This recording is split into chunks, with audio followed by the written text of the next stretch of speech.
Hello po mga kaponi, magandang araw sa inyo. Ayan, nandito tayo sa ating farm at dahil maganda na po yung panahon, makakapag-start na po tayo magdamo-damo, maglinis ng ating tataniman. Ayan, may dala tayo dito mga tools para sa pagtatanim. Ayan, ito ay bigay po ng ating sponsor nung nagpa-package si Tita Ophelia. Ayan, halos lahat kami binigyan ni Tita. Ayan, shout out po. Ayan, magagamit natin ngayon. Actually, pang second time na po natin itong pagtatanim. At ayan, last year medyo hindi masyadong ganun kadami tayong na-harvest dahil kumbaga nag-uumpisa pa lang tayo. So susubukan natin ngayong taon na makapag-continue at makapag-produce ng mga gulay. Yan ang ating, actually naumpisahan na po ito ni Kuya Gabo nung isang linggo pag di siya sumasama sa misyon. Ayan, napunta siya dito, tinatanggalan niya ng damo. Then napaano na to, napaararo nung last year. Ngayon ipaplat na lang natin, okay pa naman yung mga medyo kita pa yung plat niya, aayusin lang. Ayan, medyo madaming damo. Yan ang ating gagawin pag hindi tayo nagmi-mission. Itong ating bahay na ginawa medyo bulok na din, kaya hindi na siya matirhan talaga dahil tumutulo na yung mga bubong, tapos marupok na yung mga ano niya, haligi. At gagawin na lang natin pag gumanda pa yung panahon sa mga susunod na buwan, plano nating ilipat dito banda para may pahingahan, hindi na ho ganyan. At pwede rin makapag ano tayo, lagayan ng gamit at mga seeds.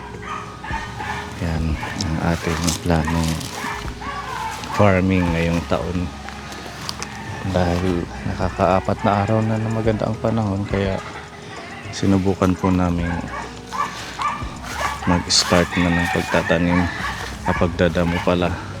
Wala pa tayong idea kung anong mga pwedeng matanim natin ngayon. Last year, mga tawag dito, talong, okra, pechay, mustasa, ampalaya, sitaw. And halos lahat ng mga gulay sobrang mahal na. Kaya makakatulong ito na makapagtanim tayo, makabenta at sa panglibreng ulam. Ayan si Kuya Gabo.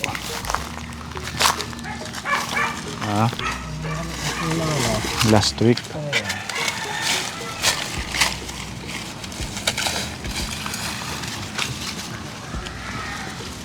Hanggang dun pa yan kaponi sa may doon sa may puno. Kaso ginagawang daanan doon, so hindi na tayo sumasagad kasi pag minsan kinukuha nila yung tanim nga natin ditong tanglad na wala, ano, as in binunot yung isang kumpol na mga tanglad na tinanim ko dyan sa may daanan.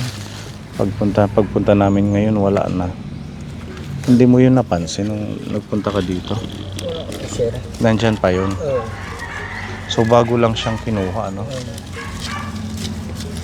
Kala kasi nila na hindi natin babalikan, kaya pinagkukuha ang ating mga tanim. Tarong.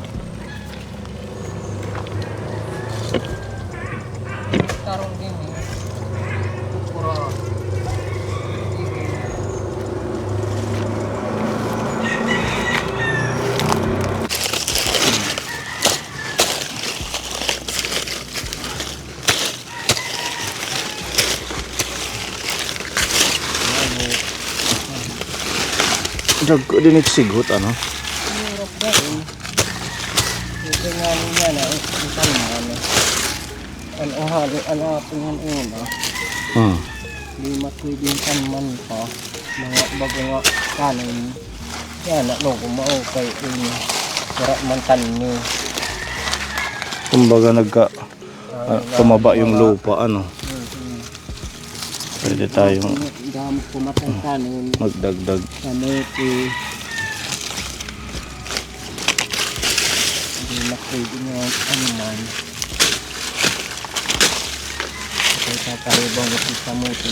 Ano Pag permi kamuti, nasisira ang lupa. Dapat alternate, ano. internet mang kung taas. Akay diri ko man taniman. May pa nga doma din yun. Ano? Bilang, hoy, nakakasira din ang lupa. Papahila. Yeah, ako kuhay na. Ikaw nang nagbakod dyan. Ito. Oo, wag mo nang padaanan kay Diretsuhon ko naman yun. Dito naman tatanggalin kumain. kinukuha lang nila yung tanim natin. Tatanggalin ko naman. Dito naman. Tututusin ko naman taniman. Reyes naman na. Paragian. Ito ni Plegid. Aagi.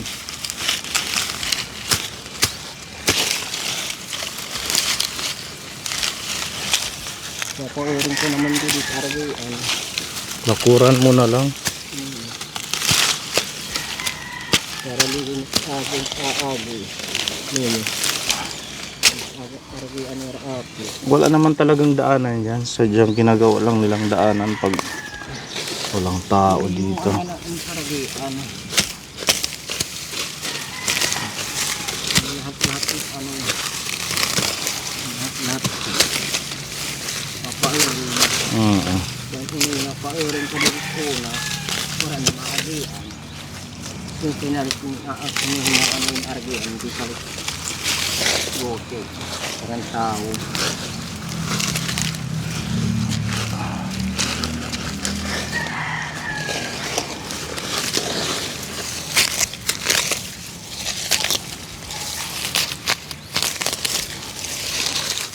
Lipat masakit.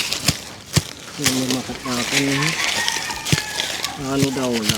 Sana ngayong taon makabawi tayo, ano. Babaw na. Hindi naman mamauran. Last year medyo gumastos tayo dito kaponi sa Dati ating gasto. mahigit 10,000 ang gastos natin Mauran dito. ma. Di matwede tanong nga ni mauran. Lagi kasing naulan kaya nasisira. Magkakot ay kalawan pitsay. Wala nga. Nag-harvest man. Kunti lang yung pichay, ano, hindi masyadong nakatubo. Diretso man naguguhot. Yan. Mababawi siguro natin ngayon. Yan na. Yung net pa lang na in-order natin, magkano na yan? Tatanggalin pa natin yan or open na yan? Hindi pwede gagamitin. Hindi mo nagagamitin. Gagamitin ko yung pinigid sa pa. Yan na. Parang bakod na lang, ano. O, pag naharangan mo yung mga dito sa boundary, hindi na yan sila papasok. Hindi na yan. Hindi ka nga kung in-editing. Etik. Oo. Pinigid sa pa. Dapat dito ka na lang magpermi, Kuya Gabo. Kaalaran ko na. Dito ka na lang permi ngayong summer. Meron. Para maalagaan mo yung ating tanim. Wala kundi papatanin. Ang kaman. Total sa bahay mo, wala ka rin namang ginagawa. Kuman nilibangan dito. Ang daw lakin. Kung magkano yung kita natin sa gulay, paghahatian natin. Ang higap niya na. Di ba plano pa natin dito mag-ano ng baboy? Kaso saka na lang. Yung higap, bakit na anay. Tanim muna tayo. Pero magsakit hayop. Gusto na naman yung ASF yata. Sa ibang lugar. Dito sa amin, wala pa naman. Dito di kakasili dito. Dabo matigi. May Dabaw may kakadali. Pag galing Davao, ang mura ng bentahan, ano? Kaya kawawa yung mga nag-aalaga din.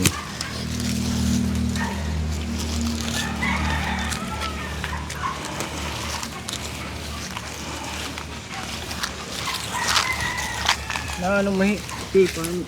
Naharap kan mga karan mo. Wala mo ate. Ang goy. Ambot ko ng mga tagan mga seeds. Yan na, parang paramis nga ni damo. Bigay ng Department of Agriculture. Ira mam lilibit, may da man mga karanin.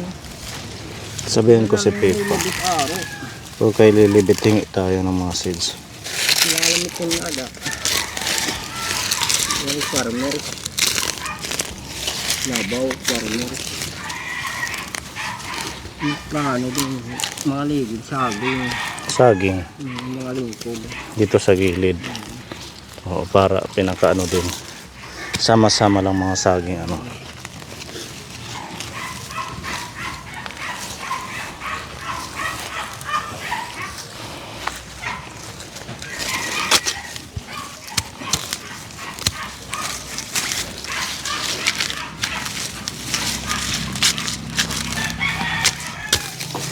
Isnir uro mo. Diretso na ano. Ito sa barag na ulit kanto yun, meron ka. Meron kumain.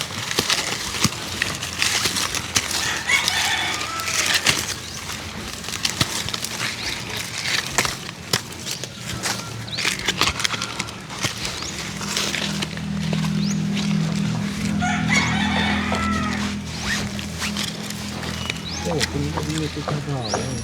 Mhm. Kasi kung natiga na.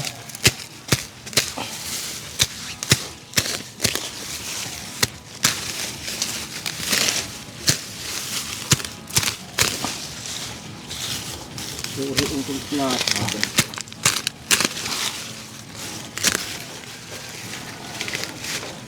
Ito, camera, may da na utang. Mga Mayo ano. May da na. Kapag harvest na, pag may maitanim tayo ngayong buwan hanggang sa sunod na buwan, Nakarbit na kita. huwag lang mag-ulan. Yung mga oran. Yan na yung. Ito yung oroma na yun. Sa mga tanaman.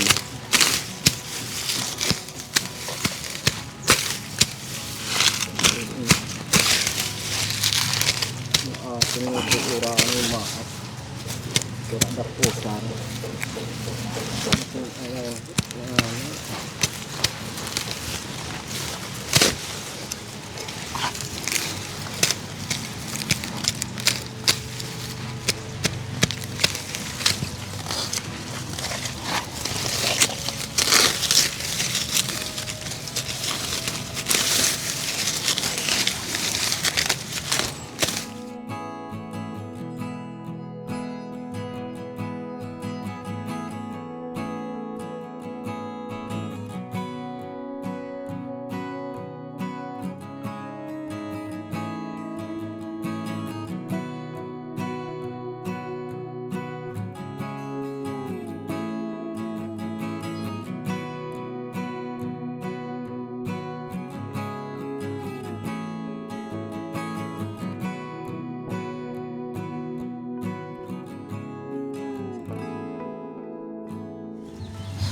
Ang bilis ni Kuya Gabo magdamo kapon yun.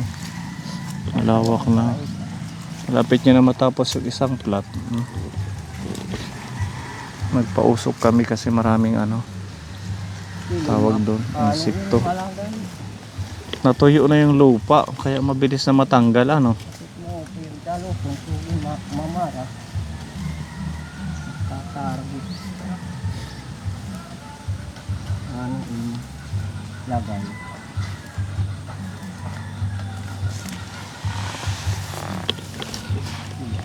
Nakan tanggal. Bukas sa haringan. Patuyuin muna natin ngayon hanggang bukas ano. Ano kita bukas? Oo, susunugin natin bukas. Para Dama. maging ano na rin yan. Di ba naging fertilizer yan? Tataba ng lupa yung mga sinunog na dahon. Mga pa yun, nagdadagpit ng harika. Sa may plat ano, Para abono. organic.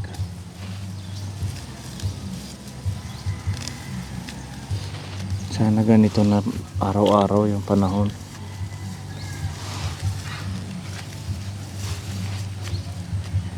Puti ho dito, mayroon hong puso na pangdilig. Kaya hindi tayo mahirapan ng tubig.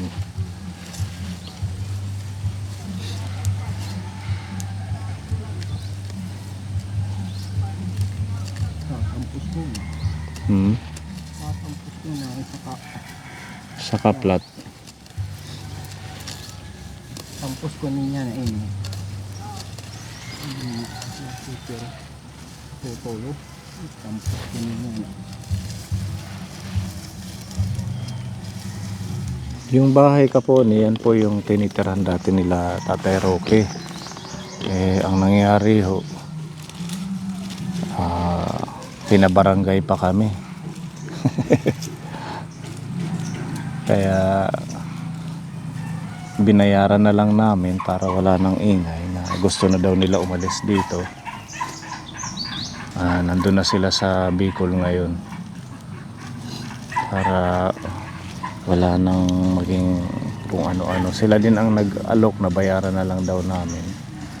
So kami pa ang nagbayad, kami na ang nagpatira ng lupa sa kanila dito. Gusto na lang nating maging mapayapa, matahimik, sige pagbigyan. Mahirap talaga yung may mga tayo natutulungan dati na mga ungrateful. Ikaw na ngayon tumulong, ikaw pa yung masama. Yung mga napabahayan natin, kagaya nito si Tatay Roque.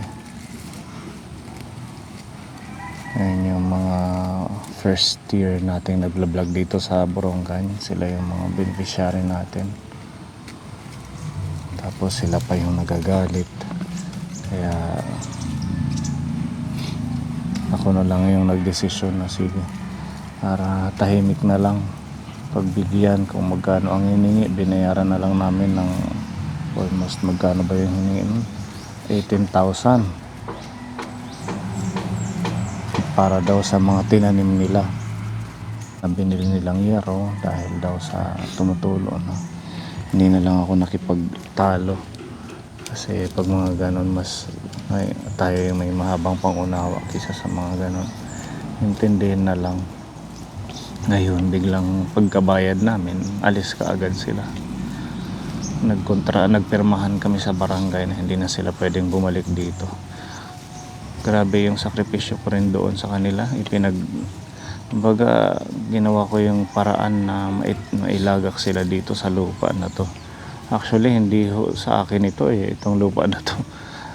May share yung tatayin namin, kaso hindi pa to nasusubdivide, kaya mahirap po siyang pakialaman kasi hindi mo alam kung saan yung parte na ibibigay sa amin. Ako lang talaga yung nagdesisyon nung time na yun dahil naawa ako sa sitwasyon nila na mabigyan ng bahay dyan. Yung iba kong mga kamag-anak or pinsan nagagalit sa akin, inaaway ako dahil nga sa bakit daw ako nagpatira na wala man lang abi-abiso sa kanila. Hindi ko naman akalain na magkakaproblema, kaya mahirap na magpatira lalo na pag sarili mong lupa tapos hindi pa nahahati, madaming magagalit. Kaya actually kung pwede sana tumatira ng iba nating tinutulungan na walang bahay, kaya lang nagka-trauma na po ako. Baka mahirap pa alisin na naman, ako na naman yung magbabayad, ako na yung nagpatira, ako pa yung nagbayad. Yan po yung kwento nun, kaya hindi na ho natin sila vlinag dahil ako pa yung kumbaga kinikikilan nila. Ginagamit ko daw sila sa vlog. Sa isip-isip ko, kayo na nga ang natutulungan, ako pa yung nanggagamit. May mga ganong tao na hindi talaga maiwasan. Yung nabigay mo na lahat, bahay, pera mo ng lupa, ginawa mo ng tirahan, bandang huli ikaw pa yung magiging masama. Ganun po yung ngayon, kalakaran ng ibang mga tao. Nakakatakot tumulong, ikaw pa yung kakasuhan. Ikaw pa yung ipapabarangay pag tumulong. Kaya lesson learned sa mga vlogger at sa mga nag-uumpisa. Kasi si Bench TV na rin siya, na kumbaga nagka problema sa tinutulungan dahil Kumbaga ginawa niya ng patirahin yung kanyang mga tinutulungan. Gumawa siya ng parang charity, ay parang orphan or shelter. Bandang huli siya pa yung inano ng mga LGU ng lugar nila, parang inipit. Mahirap na tumulong kasi bandang huli ikaw ang mapapasama. Kaya ano na lang tayo, yung tulong na lang na regular na ayuda sa mga talagang, kaya mas priority ko yung matatanda at saka may sakit. Yun yung pinufokusan natin kasi sila talaga yung mas deserve kaysa doon sa mga pamilya na malalakas. Tapos na yung iba naman ginagamit yung kapansanan para lang naka-scam, sabihin na kailangan ng tulong. Bandang huli pag natulungan, ikaw yung maiipit. So ngayon mas ano na tayo, kumbaga marami ng pinagdaanan tayo, mas nalaman natin yung paano mag-handle sa mga ganong sitwasyon. Kaya yun ang ating naging problema nung last few years ago sa mga tinutulungan natin. Mga kumbaga naging ungrateful. Pero ganun pa man, iniisip ko na lang nakatulong tayo sa kanila. Kahit man ano ang balik ta rin man ang mundo, nakatulong tayo somehow sa pamilya na mga natulungan natin dati.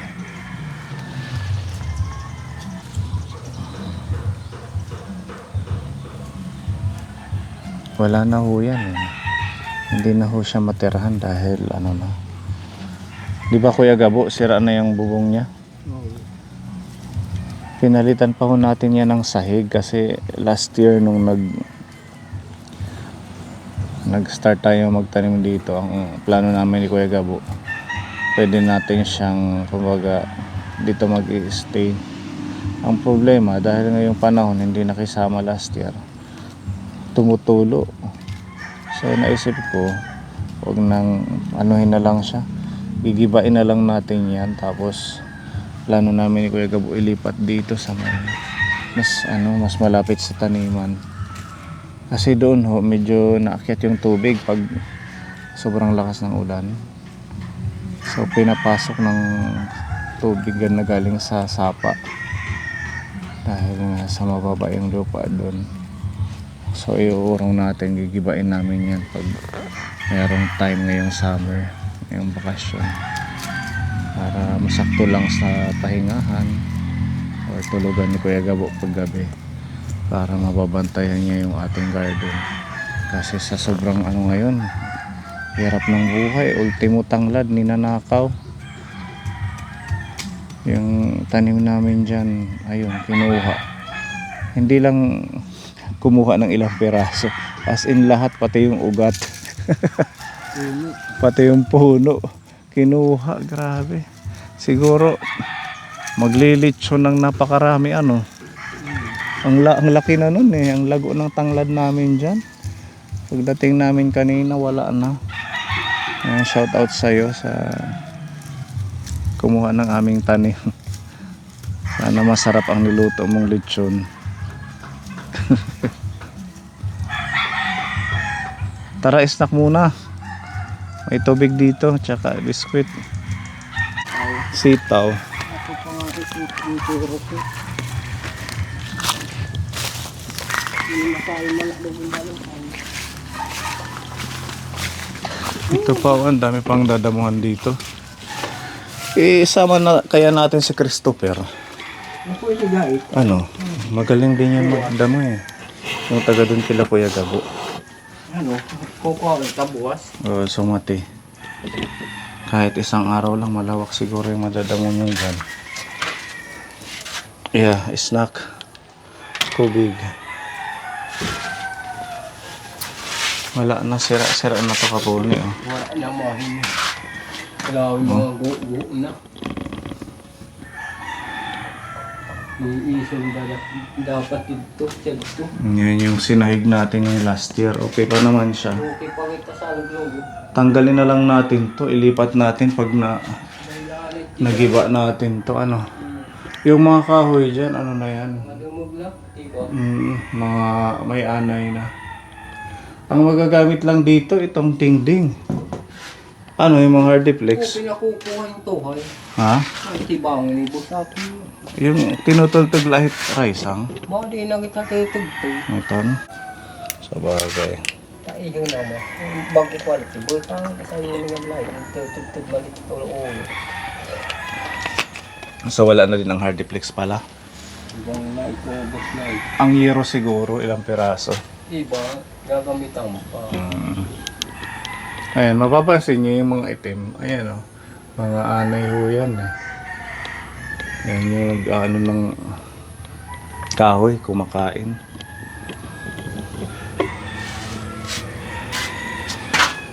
Kawanan. Ayan pa dyan, may nakita kang ahas dyan, di ba? Buhula. Kubra. Mapanidin. Kaya nag-iingat kami dito pag lalo na pag ano yung bagong dating. Madlaw pihinaan hindi. Kailangan madamuhan. Tapos malamig pa dyan kaya sapa na yun dyan kapone oh. Yan sapa na ho yan eh. Kaya pumapasok dito yung tubig pag sobrang lakas ang ulan. Dito natin ililipat. Ano kuya Gabo? Diyan, sa may ito dito. Ang sabing. Saging. Kahit maliit lang na kubo.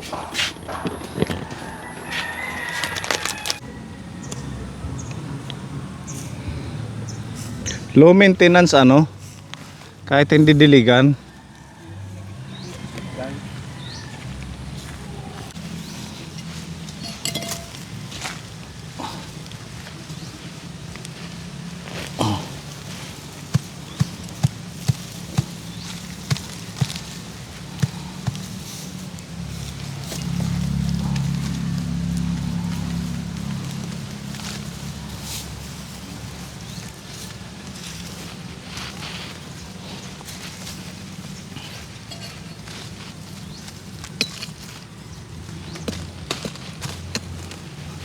Tuyo na yung lupa, Kuya Gabo.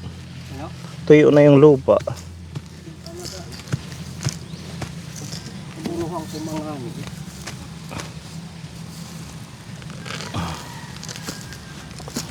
Pag kinain nyo to kaponi, mag-uutot kayo ng mag-uutot. Ganon yung effect niya. Pero masarap, masustansya.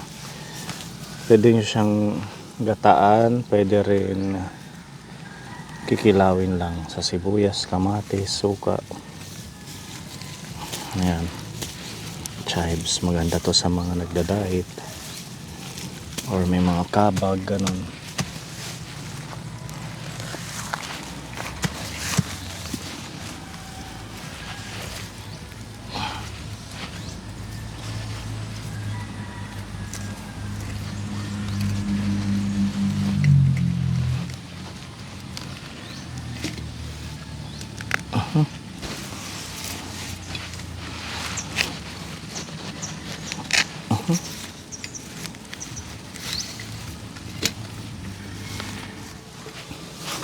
Yan, libre na yung ating ulam. Chives. Ang bango ng amoy na ito kapon. Para siyang sibuyas na native.